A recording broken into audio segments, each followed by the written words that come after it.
माधवीताई जाधव व दर्शना भरत चौपुरे यांची भेट घेण्यासाठी मुंबई येथील वंचित बहुजन आघाडीचा संपूर्ण गट उपस्थित होता। या भेटीमध्ये शारदा शंकर गायकवाड यांच्यासह मुंबईचा संपूर्ण समूह सहभागी झाला होता। तसेच नाशिक येथील सुनील भिकाजी निकम, धुळे येथील मधुकर निकम आणि वर्धा येथील विनोद धोबे हे देखील उपस्थित होते। या प्रसंगी उपस्थित मान्यवरांचा शाल, पुष्पगुच्छ व भारतीय संविधानाचे पुस्तक देऊन सन्मानपूर्वक सत्कार करण्यात आला। त्यानंतर सर्व मान्यवरांमध्ये सविस्तर चर्चा झाली।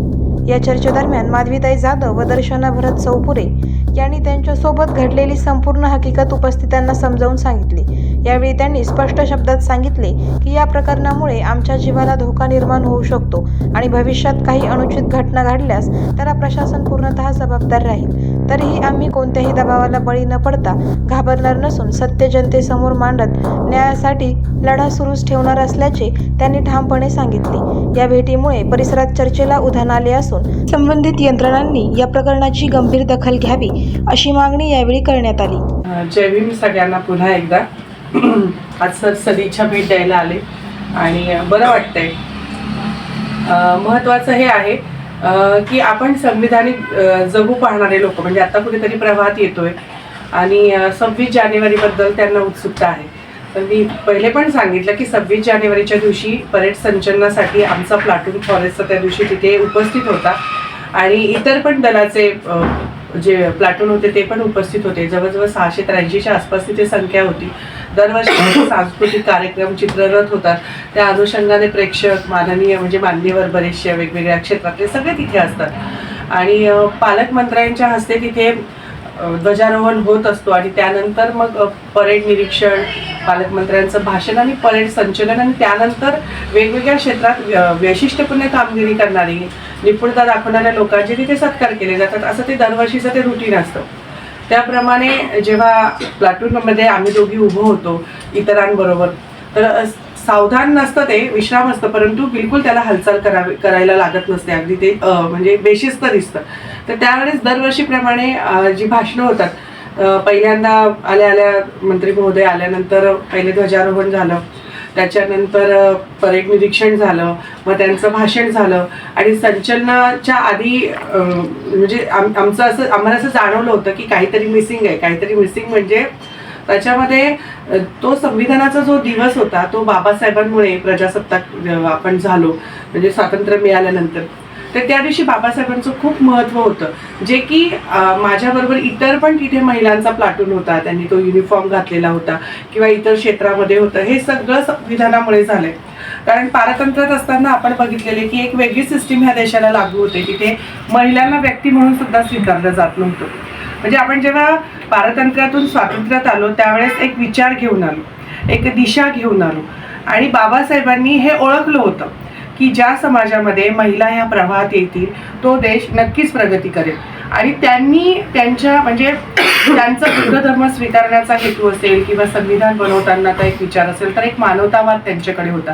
जसं बुद्धांनी महिलांना सुद्धा बुद्ध धर्मात स्वीकारलं म्हणजे स्थान दिलं एक व्यक्ती म्हणून, त्यानंतर बाबासाहेबांनी सुद्धा संविधान निर्मिती करताना महिलांना व्यक्ती म्हणून स्थान दिलं आणि हे महिलांना माहितीच नाहीये, म्हणजे त्या जवळपास नाकारतात की त्यांनी आज जे काही महिलांना वेगवेगळ्या क्षेत्रामध्ये, इवन मी जरी त्या दिवशी वर्दी घालून होते, दर्शना मॅडम जरी वर्दी घालून होत्या किंवा प्लाटून कमांडर त्या दिवशी ज्या होत्या अधिकारी मॅडम, त्या सुद्धा वर्दी घालून, हे संविधानामुळे होतं। कारण हिंदू कोड बिलमध्ये ती तजवीज केलेली आहे, महिलांना सामाजिक, आर्थिक म्हणजे बरेचसे स्वातंत्र्य तिथे दिलेले आहे आणि त्या अनुषंगाने आज शासकीय नोकरी असेल, प्रायव्हेट खाजगी क्षेत्र असेल, तिथे महिलांना आपलं नेतृत्व करता येते, आपली कर्तृत्व दाखवता येते।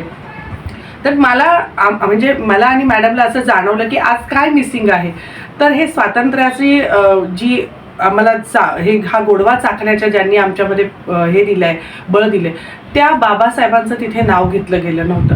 आणि आपण फक्त MPSC UPSC मध्ये पास होण्यासाठीच एवढं लिहावं का की संविधानाचे शिल्पकार म्हणजे कोण, तर भारतरत्न डॉक्टर बाबासाहेब आंबेडकर।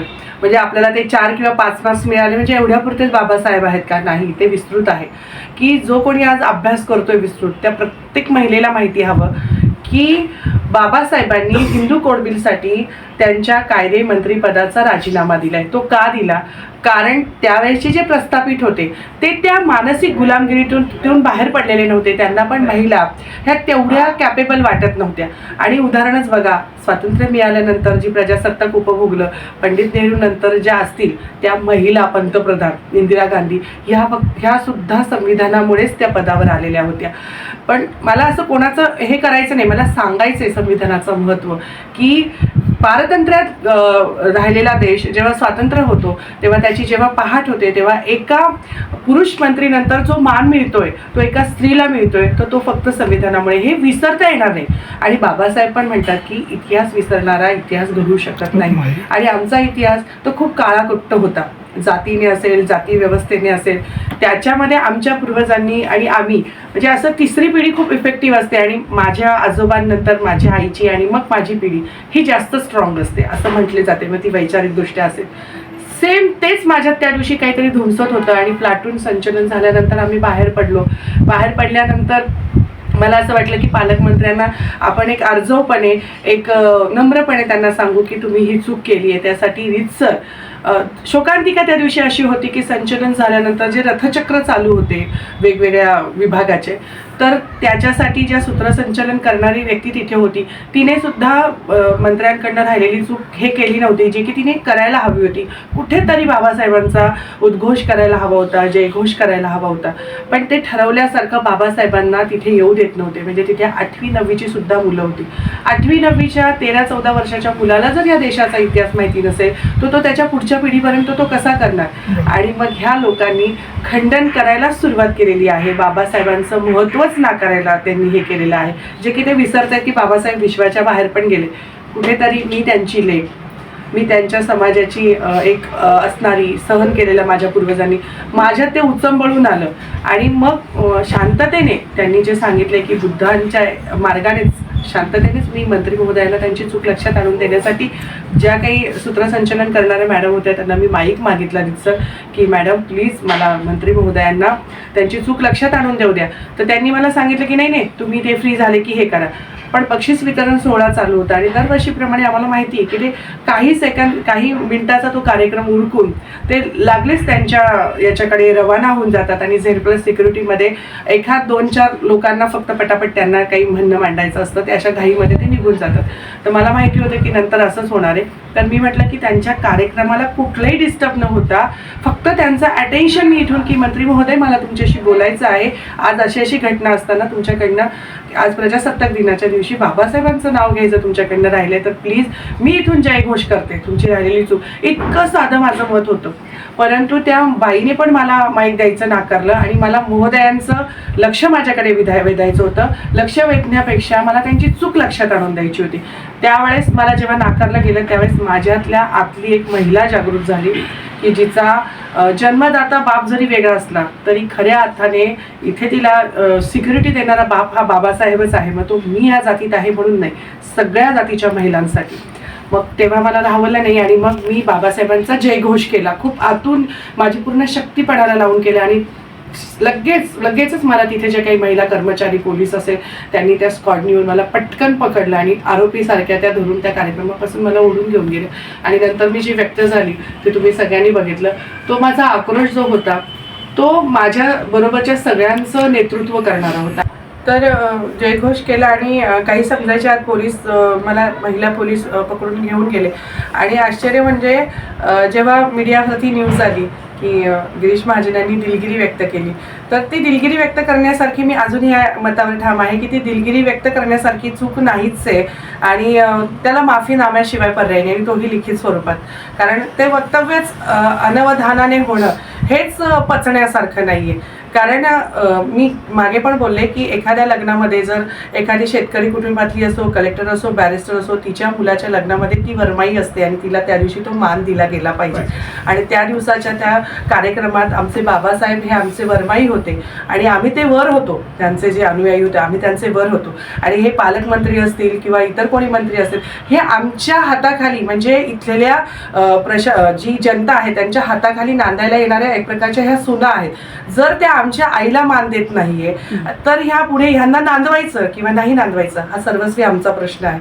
जर आमच्या आईला त्या दिवसाचा मान देणाऱ्या जर अशा पालकमंत्री असेल किंवा अजून कुठल्या संविधानिक पदावर जर कोणी विराजमान असेल तर त्यांना आम्ही नांदवणार नाही. तो हक्क सर्वस्वी आमचा आहे आणि तेच माझं आहे की गिरीश महाजनांनी लिखित स्वरूपात माफीनामा द्यावा, जेणेकरून भविष्यात कोणताही मंत्री म्हणजे ठरवून सुद्धा माझ्या बाबासाहेबांचा आणि संविधानाचा अपमान करू शकणार नाही. हीच माझी मागणी.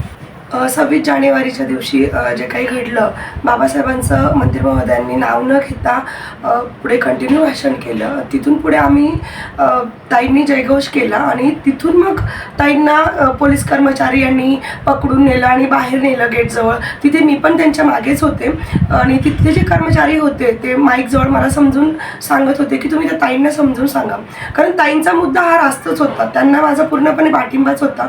म्हणून मी ताईंच्या मागे मागे गेले की त्या कुठे गेलेत, त्यांना पोलीस कर्मचारी कुठे घेऊन गेलेत म्हणून. तर पुढे ते घेऊन गेलेत आणि ते त्यांना समजूत काढत होते की तुम्ही प्रोटोकॉल पाळायला हवा होता म्हणून. पण एकतर आमची परेडची ड्युटी आम्ही पूर्णपणे केलेली होती. संपूर्ण भाषण आम्ही मंत्री महोदयांचं आम्ही ऐकलेलं होतं. त्याच्यामुळे आमच्या मनात हा प्रश्न निर्माण होणं साहजिकच होतं की 26 जानेवारी 1950 रोजी जर संविधान लागू होत आहे तर इथे बाबासाहेबांचा उल्लेख का नाही केला जात म्हणून. मग ताईंना जेव्हा पोलीस कर्मचारी घेऊन जातात मग तिथेच मी त्यांच्या मागे मागे जाते आणि तिथून मग आम्हाला दोघींना पोलीस गाडीत बसवलं जातं. काही पोलीस कॉन्स्टेबल असतात, हाताला धरून आम्हाला दोघींना बसवतात आणि म्हणतात की तुम्हाला कळलं नाही का, तुम्हाला हा प्रोटोकॉल पाळायला हवा होता, तुम्ही पण शासकीय सेवेत आहात. आणि तिथे तर ताईंनी जाणीव करूनच दिली होती त्यांना बाहेर पडल्यावर की मॅडम तुम्ही जे आहात हे संविधानामुळे आहात.